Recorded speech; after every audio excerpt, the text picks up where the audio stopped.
सुनेत्रा पवार यांना उपमुख्यमंत्री करण्यासाठी एवढी घाई का? काय आहे कारण? राष्ट्रवादी काँग्रेसचे दिवंगत नेते अजित पवार यांच्या निधनानंतर निर्माण झालेल्या राजकीय पोकळी भरून काढण्यासाठी त्यांच्या पत्नी आणि राज्यसभा खासदार सुनेत्रा पवार यांची निवड निश्चित झाली आहे. आज सकाळी 5 वाजता राज्यभवन येथे त्यांचा शपथविधी पार पडणार आहे.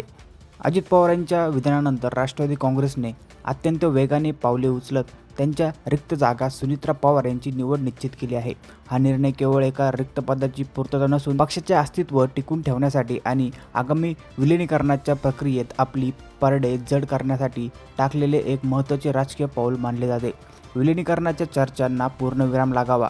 दोन्ही राष्ट्रवादी एक संध होण्यासाठी शरद पवार गटातील नेत्यांकडून आग्रह केला जात आहे. अजित पवारांच्या निधनानंतर एकत्रीकरण चर्चा मुद्दाम काही जण घडू पाहत असल्याने या चर्चांना पूर्णविराम देण्यासाठी घाई सुनेत्रा पवार यांची निवड करण्याच्या हालचालींना झपाट्याने वेग आला. विलिनीकरणापूर्वीचे शक्ती प्रदर्शन.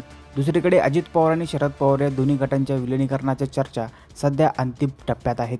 अशी जोरदार चर्चा आहे. फेब्रुवारीच्या दुसऱ्या आठवड्यात याबाबत अधिकृत घोषणा होण्याची शक्यता आहे.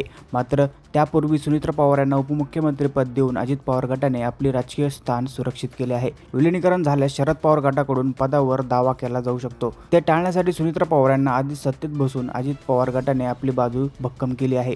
दादांच्या निधनानंतर आमदारांमध्ये फूट पडू नये यासाठी सुनेत्रा पवार यांच्या नावाला पसंती देण्यात आली आहे. अजित पवारांच्या निधनानंतर त्यांचे राजकीय वारसदार कोण असा प्रश्न उपस्थित होता. त्यामुळे अनेक नावे समोर येत होती. पवार कुटुंबातील तर काही जण पक्षातील मोठी नावे यामध्ये चर्चित आहे. मात्र या चर्चांना पूर्णविराम देत एक थेट मेसेज पक्षातील नेत्यांना कार्यकर्त्यांना देण्याची गरज होती.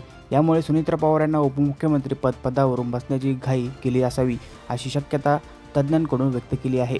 मंत्रिमंडळात काय बदल होणार? अजित पवार यांच्याकडे असलेले महत्त्वाचे अर्थ आणि नियोजन खाते सध्या मुख्यमंत्री देवेंद्र फडणवीस स्वतःकडे ठेवण्याची शक्यता आहे. आगामी अर्थसंकल्पना देखील मुख्यमंत्री फडणवीस सादर करू शकतात. तूर्त सुनेत्रा पवार यांना कोणतेही खाते न देता केवळ उपमुख्यमंत्रीपद म्हणून शपथ दिली जाऊ शकते. मंत्रिमंडळ विस्तारात त्यांना जबाबदारी दिली जाईल. सुनेत्रा पवार सध्या आमदार नाहीत, त्यामुळे पुढील 6 महिन्यात त्यांना विधिमंडळावर निवडून येणे बंधनकारक असेल. कदाचित बारामतीच्या पोटनिवडणुकीमध्ये त्या रिंगणात उतरू शकतात. यावर तुमचे मत आम्हाला कमेंटमध्ये नक्की कळवा आणि अशा नवीन बातम्या बघण्यासाठी आपल्या चॅनलला नक्की सबस्क्राईब करा.